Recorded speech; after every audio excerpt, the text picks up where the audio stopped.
మీరు ఇక్కడ కూర్చొని మీటింగ్లలో కూర్చొని అక్కడ ఎవరైనా ఇచ్చిందా రిప్రజెంటేషన్? ఇప్పుడు సుప్రీంకోర్టు డిసిషన్ 1వ తారీఖు అయింది, ఇక్కడ గడబడే లేదు.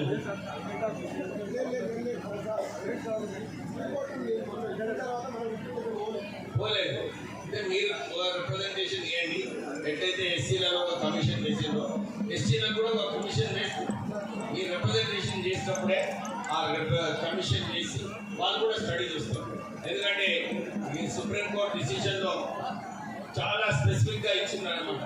ఈ రిజర్వేషన్స్ ఎవరు ఎన్ని ఉద్యోగాలు వచ్చినాయి, ఎవరు ఎన్ని సీట్లు వచ్చినాయి, ఎవరికి రాష్ట్ర ప్రభుత్వం ద్వారా ఎన్ని నిధులు ఎన్ని స్కీమ్స్ లాభం పొందినారో వీళ్ళన్నీ కూడా ఇవన్నీ ఇంపెరికల్ డాటా తీసి దీని తర్వాత ఎవరికైతే ఇంతకుముందు రిజర్వేషన్స్ తీసుకోలేదో వాళ్ళకు రిజర్వేషన్స్ ఇవ్వాలని చెప్పి సుప్రీంకోర్టు నిర్ణయం ఇచ్చింది. చాలా మంది అనుకుంటున్నారు ఇది పాపులేషన్ బేస్డ్ డిసిషన్ అని. అది తప్పు. అసలు పాపులేషన్ మాటనే లేదు సుప్రీంకోర్టు డిసిషన్లో. ఇది కేవలము ఈ 3 అంశాల మీద ఉంది. దాంట్లో కూడా ఏమన్నారంటే రాజకీయంగా ఎవరైతే దీన్ని వాడుకోవాలనుకుంటున్నారో తప్పుడు లెక్కలతో చేస్తే మళ్ళా సుప్రీంకోర్టు రావచ్చు అని చెప్పి ఆ తీర్మానంలో ఉన్నది. ఇక్కడ మీరు ఏదైతే మీ డేటా ఉన్నదో ఈ డేటా కలెక్ట్ చేయడానికి మీరు రాష్ట్ర ప్రభుత్వానికి ఒక ఉత్తర్వులు రాయండి. కావాలంటే మీరు ఒక డెలిగేషన్ వస్తే నేను తీసుకువెళ్ళి ముఖ్యమంత్రితో కల్పించి మీకు ఒక కమిషన్ వేయడానికి కూడా ప్రయత్నం చేస్తాను. ఇప్పుడే మా సోదరుడు అడిగింది, సార్ మాకు ఒక భవనం కావాలండి. నిజంగానే నాయకపూర్లకు ఒక భవనం కట్టించే బాధ్యత మీ స్థానిక ఎమ్మెల్యేగా నా మీద ఉంది. మీరు ఇక్కడ ఫారెస్ట్ ఏరియాలో మళ్ళీ ఈ గొడవ పెట్టుకోకుండా ఎక్కడైతే క్లియర్ ల్యాండ్ ఉంటుందో ఏమైనా ఐడెంటిఫై చేస్తే నేను కలెక్టర్ గారికి చెప్పి మీకు ఆ ల్యాండ్ అలాట్ చేపిస్తా. తర్వాత మా డిఎంఎఫ్టీ ఫండ్ అన్న ఎస్డిఎఫ్ ఫండ్స్ నుంచి మీకు 20 లక్షల రూపాయలు మీకు భవనం దొరకడానికి నేను నిధుల నుంచి శాంక్షన్ చేపిస్తాను. అదే నా తరఫు నుంచి నా పని అయిపోయింది. ఇప్పుడు మీ తరఫు నుంచి మీరు పోయి సార్ ఈ ల్యాండ్ 2-3 సెలెక్ట్ చేసుకుంటే, ఎందుకంటే కలెక్టర్ గారు మా ఒపీనియన్ వేరే ఉండేది, 2-3 సెలెక్ట్ చేసుకుంటే నేను వచ్చి చూసి కలెక్టర్ గారిని కూడా పిలిపిస్తా. జాయింట్ ఇన్స్పెక్షన్ చేసి మీకు ఒక 5, 7, 8 గుంటాలో 10 గుంటాలో భూమి మనకు ఫస్ట్ నాయకులకు అలాట్మెంట్ చేసిన తర్వాత మనం వచ్చి మంచి ప్లాన్ చేసుకొని ఒక పనులు చేసుకోవడానికి మన చర్చలు పెట్టుకోవడానికి ఈ భవనం కట్టుకుంటే మన నాయకులకు అందరికీ కూడా లాభం వస్తుంది. నేను ఉన్నంత కాలం మీరు తొందరగా చేసుకుంటే మంచిది. ఈ 5 సంవత్సరాలనే మనం మంచి భవనం కట్టించుకున్నాం, సరేనా?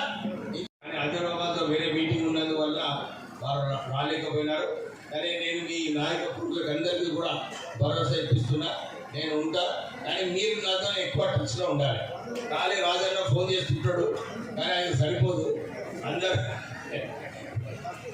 ఇంకో విషయము, మన మందమరి మున్సిపాలిటీలో ఎలక్షన్స్ కావాలన్నట్టు ఇప్పుడు హైకోర్టులో ఒక పిటిషన్ ఇస్తున్నారు ఎలక్షన్స్ కండక్ట్ చేయాలని చెప్పి. నేను కూడా కలెక్టర్ గారితో మాట్లాడి ఇదే చెప్పినాను. సుప్రీంకోర్టు ఏదైతే తీర్మానం ఇచ్చిందో 50% కార్పొరేటర్ పోస్ట్ అన్నీ కూడా ట్రైబల్స్కి అలొకేట్ చేయాలి, రిజర్వేషన్ పెట్టాలి. దాంతోపాటు చైర్మన్షిప్ పోస్ట్ కూడా ట్రైబల్కి రిజర్వేషన్ పెట్టాలని చెప్పి సుప్రీంకోర్టు తీర్మానం ఇచ్చింది. మన రాష్ట్ర ప్రభుత్వం తరఫున డిస్ట్రిక్ట్ కలెక్టర్ని కూడా ఈ అఫిడవిట్ హైకోర్టులో వేయించడం జరిగింది. త్వరలోనే ఒక నిర్ణయం వస్తుంది. దాని ప్రకారంగా నేను ఎలక్షన్ టైంలో నేను మాట ఇచ్చిన మందమరి మున్సిపాలిటీలో మనం ఎలక్షన్స్ కండక్ట్ చేస్తున్నామని చెప్పి ఈ లీగల్ ప్రాసెస్, ఎందుకంటే ఎవరున్నా కానీ ఈ లీగల్ ప్రాసెస్ పోవాల్సి వస్తుంది. ఈ లీగల్ ప్రాసెస్ అయిన తర్వాత త్వరలోనే అంటే టైం అవుతుంది. అందరూ కూడా మళ్ళీ త్వరలోనే ఎమ్మెల్యే సామాన్ మళ్ళీ సోషల్ మీడియాలో ఏదో ఒకటి పెట్టి టూలింగ్ తీస్తారు, అరే చెప్పిన సార్ ఏమైందని. ఎందుకంటే నేను గెలిచిన తర్వాత 5 సంవత్సరాలు ఉన్నాయి నాకు, ఏదైతే హామీలు ఇచ్చినో అన్నీ పూర్తి చేయండి. మీ అందరూ తెలుసు మన గైదాన్పల్లిలో, చెన్నూరు, మందమరిలో అన్ని చోట్ల కూడా సుమారు 100 కోట్ల రూపాయల నుంచి నిధులు పెట్టడం జరిగింది.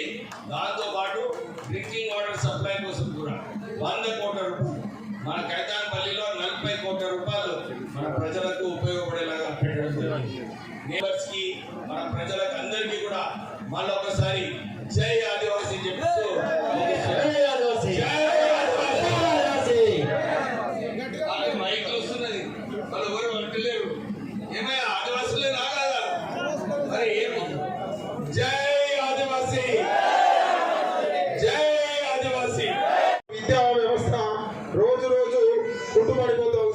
ఈ విద్యా వ్యవస్థను మాకు అందించాలంటే పక్క ఖచ్చితంగా మాకు ట్రైబల్ వెల్ఫేర్ గురుకులం కంపల్సరీ కావాలి సార్. ఎందుకంటే మా పిల్లలు నాన్ లోకల్ కింద ఆసిఫాబాద్ పోతే నాన్ లోకల్, ఇక్కడ ఆదిలాబాద్ పోతే నాన్ లోకల్